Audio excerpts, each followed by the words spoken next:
militante política y feminista, profesora de historia, ejercí la docencia en muchos establecimientos secundarios y terciarios. Fui secretaria general de ADEMIS, de un gremio docente, cuando ADEMIS estaba en la CETERA, y después esas luchas me llevaron al Consejo Deliberante por el Frente Grande, por el FREPASO, y luego por también el FREPASO, la legislatura porteña. Y en la legislatura porteña debatimos y sancionamos la ley 114, que acá en este programa siempre se nombra mucho, Sí, ¿no? pero no está mal decir quiénes participaron de aquella construcción de la ley 114, ¿no es cierto? Porque ¿Cómo no? realmente sigue siendo una ley de mucha vigencia. Yo me acuerdo de Nelly Millerski diciendo que había dado un paso adelante en relación a la propia convención, señalando al niño como sujeto de derecho y otros puntos que... Otros O sea artículos. que, bueno, que es una ley de mucho Sí, peso y que le y, abrió paso también a la ley nacional, ¿no es cierto? y sí, es una ley pionera,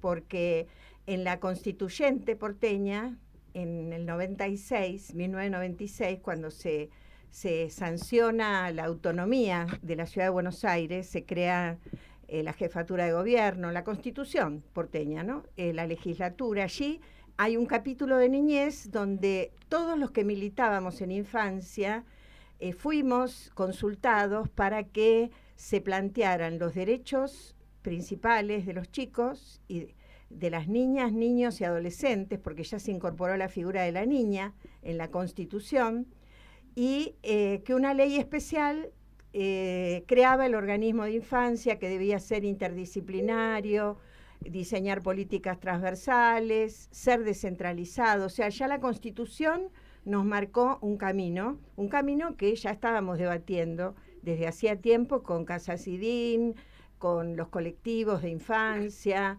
con la Casona también, y con tantos, la Asociación de Abogados de Buenos Aires, la Comisión de Infancia, donde estaban Gustavo Gallo, Adriana Granica, el Foro de Salud Mental también, recuerdo las intervenciones de Juan Bassen y hicimos audiencias. Después, cuando se crea la legislatura, ahí como legisladora empezamos a discutir la letra de la ley 114. Y ¿Y allí, quiénes estaban en la discusión? Decilo porque es... y sí, era una legislatura de lujo donde estaba Eduardo Josami, Raúl Zaffaroni, Aníbal Ibarra, estaban mujeres muy destacadas como Dora Barranco, Juliana Marino.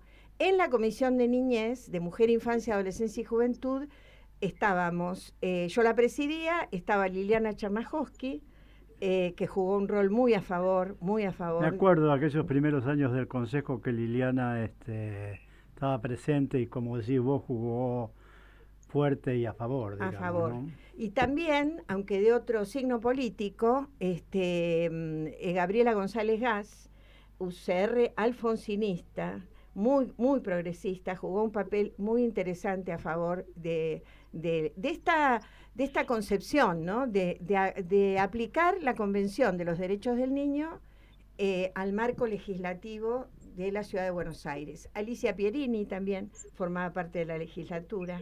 Así que bueno, fue Facundo Suárez Lastra también ayudó, en aquel momento muy progresista, Sí. Molina Quiroga, en fin, y bueno, y así en el 98 sancionamos la ley y después en el 2000, en el gobierno de Aníbal se puso en marcha, yo presidí, lo pusimos en marcha con un primer presupuesto pequeñito, en unas oficinas Con prestadas, unas oficinas prestadas en la calle en Córdoba, la en una calle. escalera que se perdía en la bruma. Me acuerdo, sí, Sí, sí, sí. unas oficinas prestadas. Allí empezamos a organizar. Vinieron a este organismo las defensorías zonales, que ya habíamos empezado una experiencia piloto en Barracas, y el gobierno de la ciudad tenía ya una experiencia también interesante en un departamento de asesoría jurídica basado en el MED, en la Defensoría del Movimiento Ecuménico por los Derechos Humanos, la Defensoría del MED, que había formado Alicia Pierini. con todo eso, las defensorías barriales, el consejo, formamos el plenario esto existe todavía, todo lo que estoy diciendo existe. Quizá no funciona como nosotros querríamos que funcione, con ese compromiso, ese impulso, pero la verdad que funciona. Bueno, el plenario está en la ley 114, es lo que garantizaría el diseño de una política transversal de infancia. Se supone que todos los ministerios deben consultar con el plenario del Consejo cuáles son las políticas y programas necesarios. Y ese plenario debate un plan integral anual. La verdad que fue muy interesante, con participación de la sociedad civil. Las ONGs participaron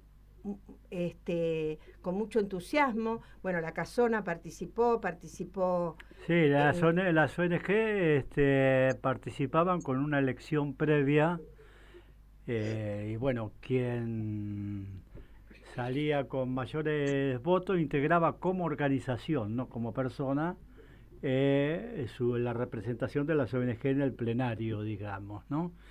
Y no puedo menos que traer la figura de Müller, de Ernesto Müller, que fue el primer representante de las ONG de atención directa, porque había otras ONG de género, de derechos, etcétera, que componían una representación muy interesante de la vida, de la lucha por los derechos, ¿no es cierto? Sí, porque participó, por ejemplo, yo recuerdo mucho a Mabel Bianco, de FEIM, por el tema de las chicas, de la prevención del embarazo adolescente.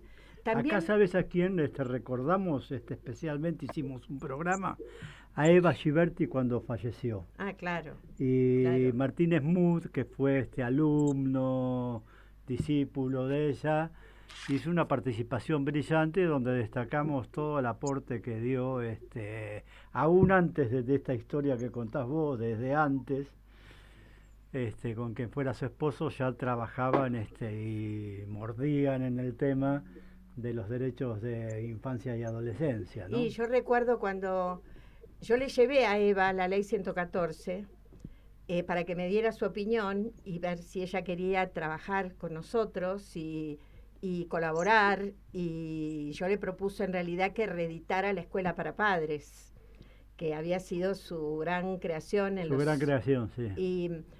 Y me dijo, mira, este es otro momento, la ley es maravillosa, le encantó la ley 114, esta ley voy por ella, contá conmigo, pero no es tiempo de escuela para padres. Era el 2000, 2001, con mucha crisis, la crisis profunda. Es un momento, vamos a capacitar a los docentes, me dijo, vamos a capacitar a los profesionales en el nuevo paradigma.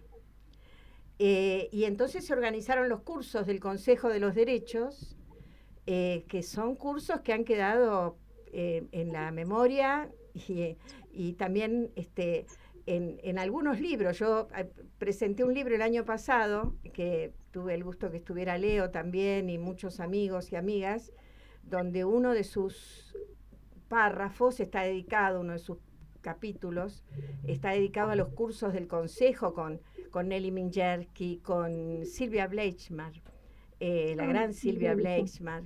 Y fue justamente... Se hizo en el Centro Cultural San Martín, cuando las salas A y B estaban abiertas y se hacían grandes jornadas. Que se entraba por Sarmiento, me acuerdo. Se entraba por Sarmiento, y fueron jornadas de miles de docentes, y después se trabajó en un convenio con Daniel Filmus y Roxana Peraza en capacitaciones más pequeñas con las supervisoras y supervisores del nivel inicial, del nivel primario, para justamente explicar el cambio de paradigma, barrer con el viejo patronato de menores y el nuevo paradigma y los nuevos dispositivos de atención. Creamos la Guardia Permanente de Abogados, ahí se destacó Gustavo Gallo como, la verdad... Querido compañero, sí, muy querido compañero. Primera línea de trinchera, porque había una disputa, todavía estaba la ley de patronato en aquel momento, la ley de patronato nacional, Nosotros teníamos la ley 114, entonces los viejos juzgados del patronato querían seguir captando a los chicos para llevarlos a los institutos. Bueno, nosotros dimos esa pelea para llevarlos a la familia ampliada, creamos para aquellos que no tenían familia ampliada un centro de atención transitoria, un CAT, que también fue una de las cosas mejores que hicimos, con unos equipos muy fortalecidos. Hoy hay 3 CAT en la ciudad, con distintas características, ¿no? Y bueno, y Eva Giberti, sí, yo la nombro mucho en el libro. El libro se llama Derechos de las Infancias, Utopías y Realidades, ¿eh?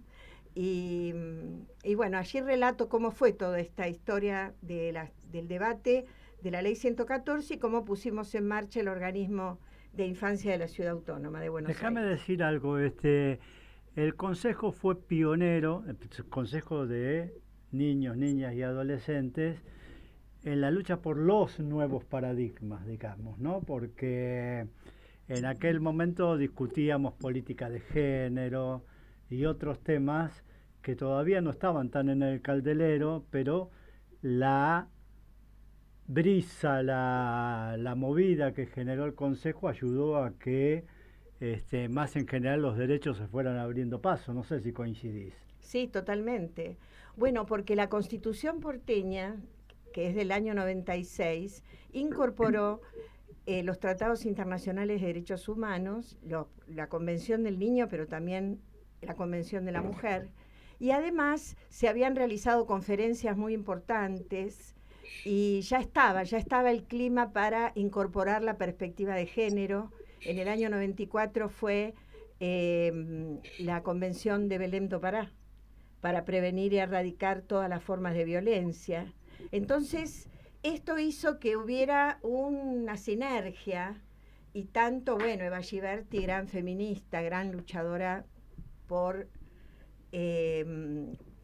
la erradicación de la violencia hacia las mujeres y hacia las infancias. Vos sabés que esto a uno le pega personalmente, ¿no? Haber estado en reuniones con Eva, la verdad que tengo un recuerdo tan vívido y tan emocionante de ella, y de otros compañeros que participaban en ese plenario. Fue un tiempo de mucha riqueza, también como siempre cargando dificultades, errores, problemas, pero fue muy, muy importante.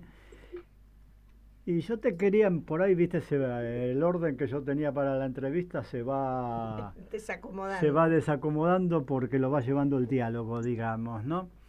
Vos decías bien que todo esto sigue muy distinto porque el país es distinto, porque la política imperante es muy distinta. Y de alguna manera el Consejo está acomodado y siendo parte de esa política, digamos, ¿no? Y los consejeros de las organizaciones no gubernamentales, organizaciones sociales, etcétera, y otros representantes batallan por lograr continuidad en política de derechos, por pelear situaciones que agreden a los derechos para que se retrotraigan o para que no se lleven adelante, digamos, ¿no? Entonces, me parece que es importante el sostenimiento de esto a pesar de las vicisitudes políticas, porque indica también que es lo suficientemente fuerte como para que, como quisieran ellos, se borrara. ¿Vos te acordás, María Elena, que discutíamos en un momento que querían transformar la ley 114 y si era posible borrarla, digamos, ¿no? Bueno, no pudieron hacerlo, pero pudieron avanzar de facto, sí, en los hechos, agrediendo derechos de niñez. Pero el hecho de que siga existiendo el plenario del Consejo es bueno, es importante, digamos, ¿no? Yo lo que digo con respecto a esto, que nosotros avanzamos mucho en legislación, avanzamos mucho en el diseño institucional, se derogó después la ley de patronato nacional con la 26061, pero la economía mundial y la de la Argentina viró en otro sentido. El neoliberalismo arrasó con los trabajos genuinos de los padres de nuestros chicos, y entonces la caída en la pobreza y en la indigencia de millones de argentinos, de miles de familias. Sí, como parte de Latinoamérica y de muchas partes del mundo que también sufrieron el viento que arrasaba del neoliberalismo, digamos. Claro, las ¿no? políticas del Fondo Monetario, el Banco Mundial, el endeudamiento externo. La verdad que luchamos contra todo eso, todo lo que pudimos, pero finalmente la derecha conservadora logró ganar el sentido común, digamos, ganar las elecciones. No pudieron cambiar la ley, la institución existe, las defensorías en cada barrio son un lugar al cual acudir, pero hay una mirada del PRO, digamos, y del gobierno de la Ciudad de Buenos Aires, más allá de quienes dirigen, ¿no? Que a veces tienen alguna mejor formación y entonces son más favorables a los derechos de los chicos y de las chicas, pero hay una mirada conservadora. Que no son tan matices. Yo me acuerdo cómo lo peleábamos a la gestión de Larreta, lo peleábamos fuerte y con razón. Y de Martino. Pero claro. Hoy la cosa cambió para peor, digamos, ¿no? Y bueno, está el tema de los desalojos, por ejemplo, los desalojos que afectan a miles de familias, la población de chicos en situación, de familias en situación de calle. Nosotros tuvimos esa problemática porque la crisis del 2001-2002, ustedes recuerdan, había 4.000 niños. ¿Te acordás del desalojo del Padelay?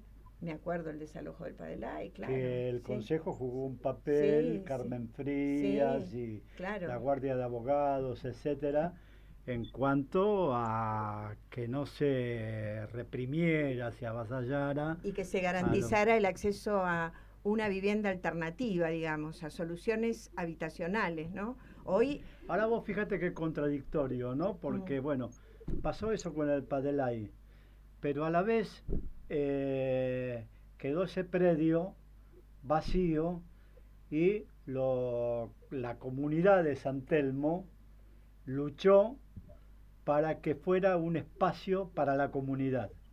Y hoy funciona ahí el CESAC, eso lo recordamos hace poco con Eduardo Tisera acá en el programa, y aparte del programa siguió todo el proceso de lucha que se fue dando para que ese lugar fuera para la comunidad. Ese lugar digamos, era ¿no? muy apetecido por distintas corporaciones, un edificio enorme en San Telmo, y finalmente ninguno de esos proyectos prosperó, por eso quedó vacío. Fue un milagro, y entonces ahí había una comunidad, tal como dice Leo, de San Telmo, la red barrial que venía reclamando el traslado del CESAC de San Telmo, un CESAC histórico, la pero creación chiquitísimo. de un centro educativo de primera infancia, claro. Y otras cuestiones comunitarias. Bueno, Eduardo importantes. Tisera, que es uno de los profesionales más activos en esa lucha, es miembro del plenario del Consejo de los Derechos por la PDH. Actualmente, sí. Actualmente. Así que, y bueno, yo lo que observo es que hay, y seguramente quienes están escuchando, seguro me van a coincidir, hay una cierta burocratización. Por ejemplo, hay un piloto automático, ¿no? Es decir, como que organismos que tendrían que ser de defensa de derechos se convierten en una oficina más de la administración pública. Eso no debería pasar en ninguna oficina de la administración pública. ¿Por qué digo esto? Por ejemplo, la Guardia Permanente tenía un teléfono especial para hospitales y otro para escuelas. Y entonces las escuelas y los hospitales llamaban y hablaban directamente con los abogados. Con el En esos tiempos era importante porque, por ejemplo, un chico en situación de calle o en situación vulnerable que entraba a una guardia médica, los médicos llamaban a los enfermeros, la gente del hospital llamaban a la policía, por ejemplo, claro, ¿no? Y eso fue, yo lo recuerdo, estuve en ese plenario con el subsecretario de salud, de salud, que lo discutimos y prontamente se produjo una modificación, una resolución. disposición hacia los hospitales, hacia los centros de salud, de que eso estaba prohibido, de que eso no se podía hacer, de No, que había no, que dar cuentas al consejo, a los organismos de infancia, para dar curso a los derechos del niño y no su penalización, su... la atención de los niños solos o indocumentados. Era prioritario el deber de atender la salud. Todo lo demás es secundario, pero ellos querían tener el respaldo del organismo de infancia.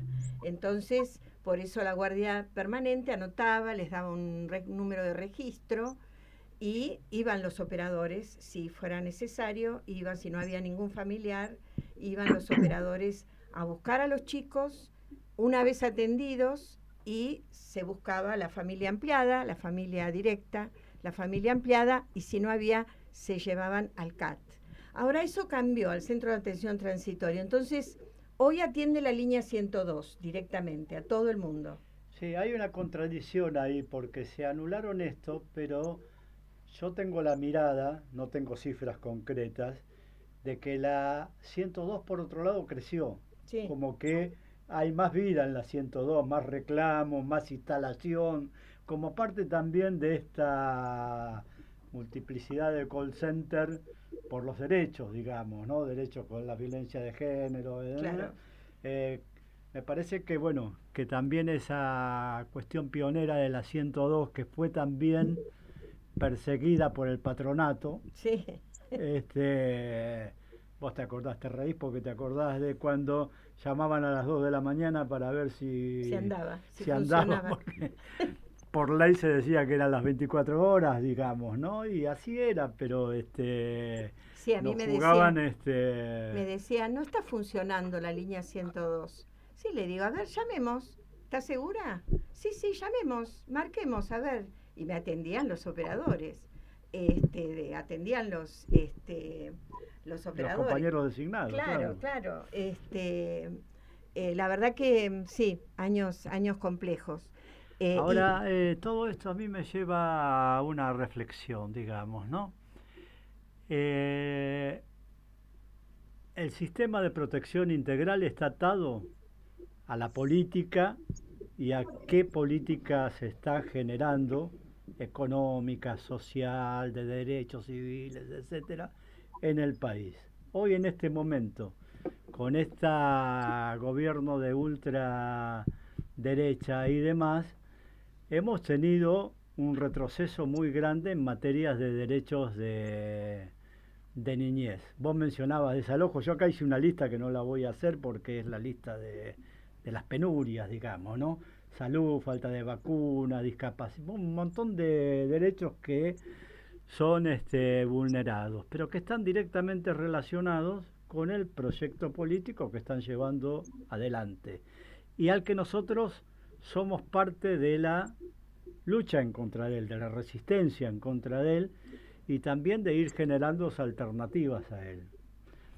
Entonces, la pregunta es, ¿cómo estamos aportando a esa lucha desde los organismos, las asociaciones civiles, las redes grandes, las redes chicas, los territorios, a ese cambio, digamos, ¿no? Creo que es una cosa que nos tenemos que proponer así porque sin verlo como parte de la lucha más global del pueblo, no avanzamos, me parece a mí, o no consolidamos los avances, digamos, ¿no?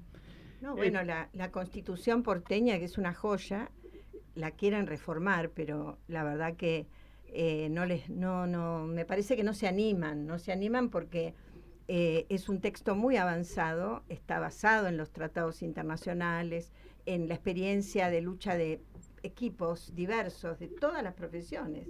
en vivienda, en salud mental, en ambiente, en trabajo, en turismo, hasta en turismo, en niñez, en género, en mujer. Entonces, y en las formas de participación ciudadana, la descentralización. Bueno, no se animan, pero esa constitución se logró porque hubo una coalición muy progresista en la ciudad de Buenos Aires que ganó las elecciones. Y entonces las derechas tradicionales tuvieron que apoyar, porque era... Ahora, una reflexión en relación a eso. Sí. Esa composición avanzada, progresista, generó estas leyes que siguen disputándose con el modelo actual, digamos, ¿no? Pero también tenemos leyes que están la ley base, otras leyes y demás, que van a quedar instaladas para que le demos batalla. Ya le dimos batalla, se la tenemos que seguir dando, y de ganar las elecciones una expresión popular, una expresión progresista, va a tener que lidiar también en contra de esas leyes, digamos, ¿no? Entonces, claro. Sí. Y además hay una cuestión que pasa desde el ámbito familiar, escolar, territorial, al ámbito nacional, a los vínculos interpersonales, que es el desconocimiento de las leyes.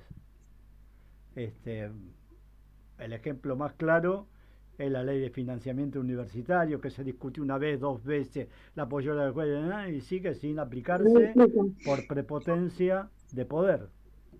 Absolutamente. Sí, la ley también para las personas con discapacidad, que 2 veces fue votada, se ratificó y y después mandaron un proyecto de modificación. Sí, no, lo que está haciendo a nivel nacional el gobierno es desconocer la Constitución, y bueno, y ha cambiado el sentido de todo lo que es el marco conceptual de los derechos de las infancias, de los derechos de las mujeres y de todo el andamiaje jurídico. En realidad es un escándalo político. Es un escándalo, sí, pero sin embargo... Ahora, lo único que ha mantenido es una gran política universal, que es de la época de Cristina, que fue un gran reclamo nuestro y de todos los sectores populares, que es la asignación universal por hijo. Sí. Eso, yo creo que eso es lo que hace que no haya una eclosión social. Eso y la tarjeta alimentar que sostienen a los más pobres a que luchen por llegar de alguna manera a resolver sus problemas económicos sociales. De profesora de historia a profesora de historia, Anita quiere hacerle una Hola María Elena, no voy a... Prepárate, Rubén, también queremos escuchar tus reflexiones sesudas. Me inhibe para preguntar o para comentar, pero hay 2 cositas, 2 hechos concretos de los últimos días a nivel nacional que son realmente alarmantes y dan vergüenza ajena. El primero es el referido al Coro Nacional de Niños y Niñas, acá lo tenemos nosotros. que fue dado de baja con excusas insostenibles, y el escándalo del otro día, anteayer creo, en la Comisión de Cultura, cuando algunos legisladores ni escuchaban a los chicos que fueron a cantar, y un papá se burlaban indignado. de ellos, sí.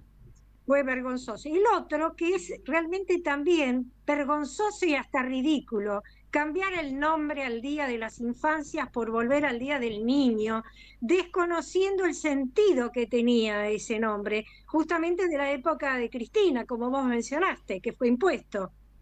Sí, claro. No sé qué opinás.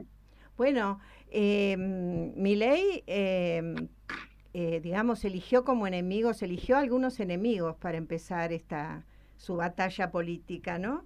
El colectivo LGBT, las mujeres, los feminismos, las personas con discapacidad también, porque dijo cosas horrorosas de funcionarios de ellos.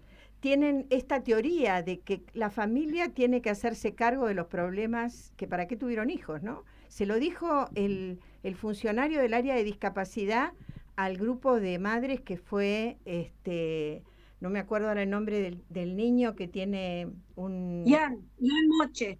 Ian Moche, exactamente, que tiene creo que tiene un programa de radio o digamos por Instagram, difunde muchas ideas y es muy interesante. Sobre Bueno, autismo, y sí. el coro de niños, una atrocidad, pero también demolieron programas muy importantes de la Secretaría Nacional de Niñez, Adolescencia y Familia. Demolieron los patrocinios jurídicos gratuitos, los CAF, que son CAJ, no CAF, CAJ, centros de acceso a la justicia, que eran del Ministerio de Justicia de la Nación, y que estaban en varias provincias y en varios barrios de la ciudad autónoma. Todo eso lo demolieron, ¿no?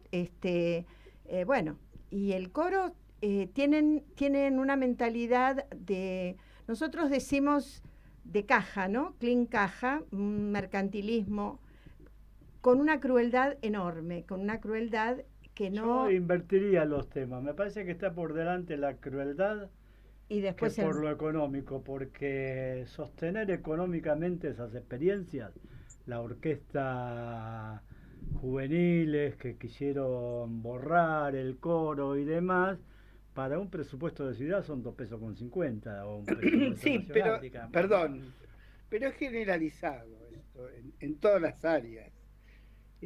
Han desmantelado todo en educación, todo el sistema de alfabetización de adultos, lo desarmaron completamente. En un lugar que tenía 400 personas, hoy quedaron 3 en este proceso. O sea que es una política de lógica fundamental, que reviste una crueldad absoluta, pero la lógica es eliminar todos los gastos que ellos no valoran, y ellos lo único que valoran es el superávit, entre comillas, fiscal, digamos. El falso equilibrio fiscal que es a costa mentiroso. de Ajuste, a través de ajuste. No, claro. El de ajuste y de remodelar el país, digamos, ¿no? De matar a la industria, bueno, un montón de cosas. El recorte a los jubilados, a los trabajadores, los subsidios a las cooperativas, por ejemplo, todo el programa de economía popular, las cooperativas de trabajo, que son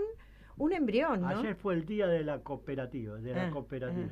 Estuve en una actividad que habló Carlos Heller, reivindicando el rol de las cooperativas, muy interesante. Y bueno, debería ser el embrión de un nuevo modelo de sociedad, ¿no? De un modelo económico que apueste a las relaciones sociales, no de explotación, sino de cooperación, justamente, donde todos empujen el trabajo en común y se repartan las ganancias. Bueno, donde no haya apropiación, donde no haya concentración de la riqueza. Ese es el modelo de sociedad que queremos, que en definitiva es lo que va a garantizar mayores niveles de igualdad. Bueno, ellos tienen, para ellos la lógica es la lógica del mercado, de la gran actividad financiera. Para ellos el capital se mueve de manera voraz, la ley de la ganancia, y eso los mueve, y Caputo es el ministro de Economía, bueno, es el gran director de todas las mesas de dinero que ha habido y que habrá. Entonces, estamos en manos de especialistas en el negocio. Sí. Por eso, los negocios inmobiliarios, por eso intentaron habilitar al gobierno a vender las tierras fiscales en manos de extranjeros, y cada vez la concentración de la tierra también es un tema a estudiar. La lucha de la sociedad impidió que se aprobara tal como ellos querían. Ahí vamos. Bueno, entonces vamos, hay redes, pero hay mucha fragmentación todavía. Pero hay, Sí. En mi opinión, existe la fragmentación, existe un nivel de enfrentamiento que no alcanza, pero hay un crecimiento en la resistencia, me parece a mí. La marcha del otro día y el resultado de la marcha. Nosotros estábamos haciendo el programa el día 6 y estaba la marcha en contra de la ley de tierra, digamos, ¿no? Entonces, me parece que eso, que venía de antes, que tuvo que ver, bueno, se dice con la bandera de Malvinas en el Mundial, que sé yo, qué sé cuánto, hizo que haya un despertar que es interesante. El tema es si podemos darle continuidad. Rubén mencionaba, y yo lo tomo como ejemplo. ¿Qué decías, Rubén? Te escucho. No, que ayer en la marcha de defensa de la ciencia también fue muy masiva, mucho más de lo que los propios que organizaron pensaban. Muy simpática la camiseta argentina con las 3 estrellitas y una estrella de mar panzona como la que fue símbolo del trabajo del CONICET del Fondo Marino. Sí, claro, bueno, pero tomando lo que un ejemplo que vos mencionaste recién, o un ejemplo, un hecho que vos mencionaste, Rubén, recién, que es la educación de adultos. Lo que vos decís es verdad, pero es de uno de los organismos. Hay otros que resistiendo lograron seguir parados. El Bachi, por ejemplo, en Lugano, sigue porque está sostenido por la actividad de una asociación de gente, de docentes, de comunidad, que permite que así sea. Entonces yo creo que tenemos que valorar y potenciar esas experiencias, digamos, ¿no?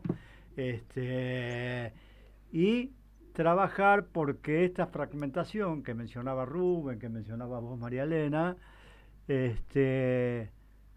no sea tal. Fragmentación que existe también en lo político. Parece que ayer hubo novedades que se puede ir avanzando, igual desde una lógica que a mí no me gusta demasiado, pero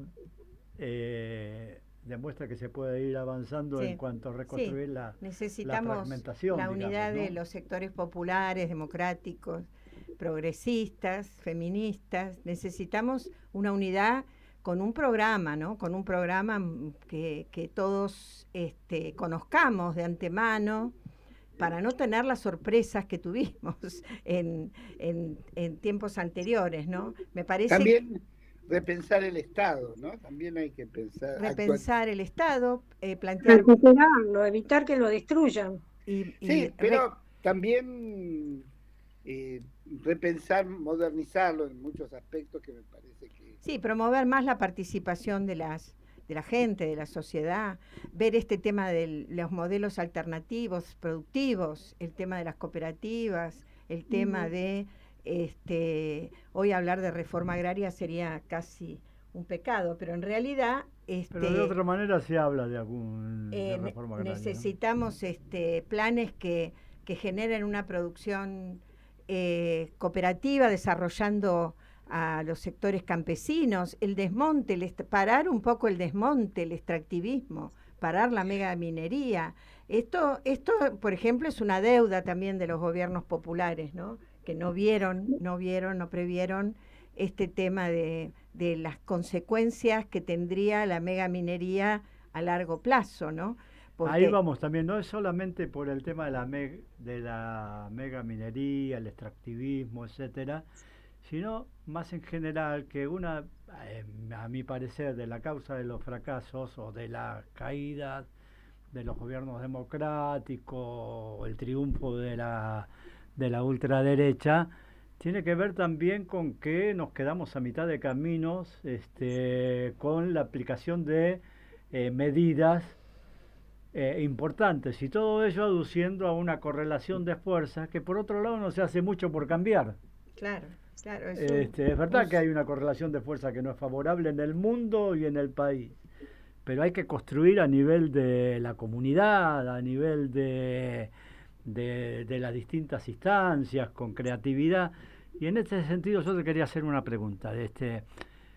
Nosotros luchamos por retomar un modelo democrático participativo, popular, distributivo, como dicen algunos, de justicia social, etcétera, etcétera, ¿no es cierto?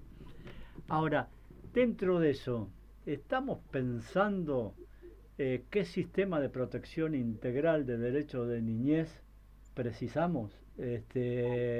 ¿Tenemos un nivel de discusión sobre ese tema?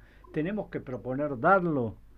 ¿Tenemos que replicar lo que hicimos antes o tenemos que hacer un análisis que rescate todo lo positivo y que sea autocrítico en algunos sentidos para que se deje de invisibilizar, por decirlo de alguna manera, la situación de niños, niñas y adolescencia, digamos, ¿no? Yo creo que hay que fortalecer la comunidad, las experiencias comunitarias y las familias. A mí me parece que uno de los grandes temas que faltó, la asignación universal apuntaba a eso, pero es transferencia de ingresos, nada más y nada menos, ¿no? O sea, piso mínimo alimentario. Faltaron desarrollar programas locales, porque desde la nación eso no se puede hacer, hay que articularlo con cada municipio, de fortalecimiento familiar, de apoyo a la crianza, de prevención de la violencia antes que se produzcan las violencias, antes de que sea necesario separar a los niños de sus padres o de su madre, porque no ve la situación de violencia. Todo eso quedó en agua de borraja, digamos. Creo que nadie tampoco la provincia de Buenos Aires lo tiene resuelto, que sería uno de los ejemplos mejores en la gestión política, ¿no? Con Axel Kicillof. Pero tampoco, si vemos los servicios locales de protección, también están colapsados. Hay algunos muy buenos, y otros que dependen mucho del municipio, que tienen también los salarios precarizados. Este tema del salario precarizado de los trabajadores de la infancia no lo resolvimos nosotros porque era el momento de la crisis, pero tampoco se resolvió en los años posteriores. Se agudizó en realidad. ¿Quién me contaba el otro día? Ahora me olvidé quién, pero me contaba 25 años trabajando en Nación, en Derechos Humanos. No era de planta, tenía un contrato. Entonces la barrieron como se barre, y a una persona espectacular, ¿no? No voy a decir el nombre, pero hay cuestiones, el tema de concursos, ¿no? Un poco lo que decía recién el compañero, mejorar para democratizar o modernizar el Estado, recurrir más a los concursos, jerarquización, ¿no? Jerarquización profesional. Hay medidas, incentivos para el estudio, por ejemplo. Esto sí, pagar la especialización, los posgrados, por ejemplo, que son caros los posgrados en la Argentina, tanto en la UBA, tanto en la universidad estatal como en la privada, mucho más todavía. Así que hay que revisar, pero yo creo que el eje, así como dijimos cuando debatimos, hicimos esa lucha enorme contra la baja de edad de punibilidad, que finalmente perdimos. Perdimos, pero batallamos fuerte, bien. Mucho, muchísimo. La paramos 20, 30 años más o menos. Capaz que si en esta nueva fase del gobierno, de la democracia, se presentara al debate, quizás no perderíamos, digamos, ¿no? Porque hay como un viento nuevo, qué sé yo. Es una elucubración que no tiene sentido. Está presentado un recurso de inconstitucionalidad, apoyado por la Comisión Provincial por la Memoria, defensores públicos, nacionales, varios, de niños, la PDH, varios organismos de derechos humanos, que está para resolver. La intención es que se suspenda hasta que las provincias definan qué políticas públicas van a implementar. Pero bueno, cuando debatíamos esto, nosotros decíamos, habría que haber hecho un programa para los chicos no punibles, para aquellos que cometen un primer delito y salen en libertad porque no son punibles, pero vuelven a la calle o vuelven a delinquir. Entonces, un programa de acompañamiento, que hubo experiencias, algunas interesantes. Hubo algunas experiencias, sí. Pero es decir, políticas más fuertes, más sólidas, programas más sólidos de infancia, para la infancia y para la adolescencia, con la participación Hablando de de los programas, y yo creo que esto tiene que ver con valorar también la Constitución de la Ciudad de Buenos Aires, que se aprobó cuando vos decías que apoyado en ellas legisladores del campo popular, de la izquierda, como queramos llamarle, han logrado que se votaran en esta situación política adversa de la Ciudad de Buenos Aires proyectos, leyes, medidas a favor de los derechos de niñez, digamos, ¿no? Algunos presentados por Marubiel y otras legisladoras que no son todo, pero dan pasos interesantes para valorar, digamos, ¿no? Creo que se aprobó una ley, espero que se cumpla, que es un viejo anhelo que teníamos todos y todas, Alborada, que es el de asegurar el egreso de los chicos de los hogares, dándole trabajo en el trabajo en el Estado o a través de convenios en empresas, ¿no? Ese es un cupo para los jóvenes. Son proyectos, yo misma tenía proyectos en ese sentido. Maru Bieli lo trabajó muy bien, se aprobó, se sancionó y esperemos que Ahora vos fíjate cómo estamos, que decimos, se sanciona la ley, esperemos, es como que le prendemos una vela, digamos, ¿no? Bueno, yo les cuento algo, miren, cuando en el 2011 yo era legisladora de la ciudad y presenté un amparo porque en un terreno de Chacarita, donde están los talleres Guzmán, los viejos talleres de la quema era de Chacarita, el ejecutivo Macri decidió construir una comisaría y el barrio había pedido que allí hubiera un polideportivo. Queríamos que hubiera un polideportivo, aprovechando los galpones enormes ingleses, ¿no?, de aquella época. Y entonces presentamos un amparo 2011 y la justicia de la ciudad, en un buen momento todavía de la justicia, resolvió que se hicieran las dos cosas, la comisaría y el polideportivo, porque argumentó que había terreno suficiente. Bueno, por supuesto, el Ejecutivo hizo la comisaría, que es la de la Comuna 15. Ahora recién, después de casi 15 años, se va a inaugurar el polideportivo con pileta de natación y todo. O sea que lo logramos, pero después de 15 años. No, y así hay otras experiencias de espacios de la ciudad donde se planificaba hacer torres y demás, que la acción comunitaria de vecinos, de asociaciones, de redes, logró impedir y que se abrieran al espacio público para beneficio de los vecinos, digamos, ¿no? El Instituto Roca, decís vos. Sí. El Instituto Roca que está en por la ejemplo, Comuna 10. Por sí. ejemplo. Una última... Esa era la función de... Perdón, disculpa. No, dale, Rubén, dale. Que esa era la función de lo que se crearon los CGP, los centros... espacios donde los vecinos podían presentar los proyectos para el barrio. Cosa que en un primer momento empezaron a funcionar y después fueron absolutamente desvirtuados en la mayoría de los casos, ¿no? Sí, se perdió ese impulso. Zaffaroni decía que la descentralización podía ser una revolución ciudadana. La veía como una posibilidad de construir poder popular en cada barrio. Y la verdad que al principio había un empuje muy grande. Después la derecha fue limando esto de chocar contra... Se resuelve algo en un barrio y no se cumple, y no se cumple, y no se cumple.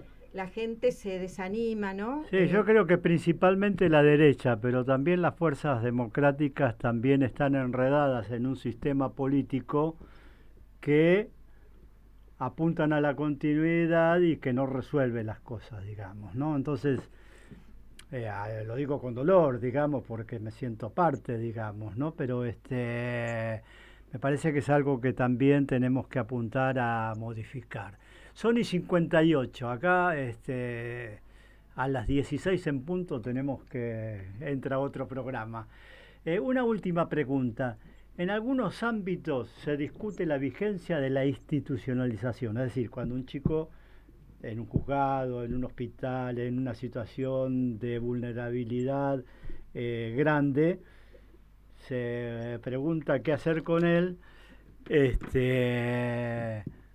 Bueno, la medida de gatillo fácil de los organismos estatales es un hogar, cosa por el estilo. Creo que no. Siempre cuestionamos la institucionalización nosotros y apostamos a la familia ampliada.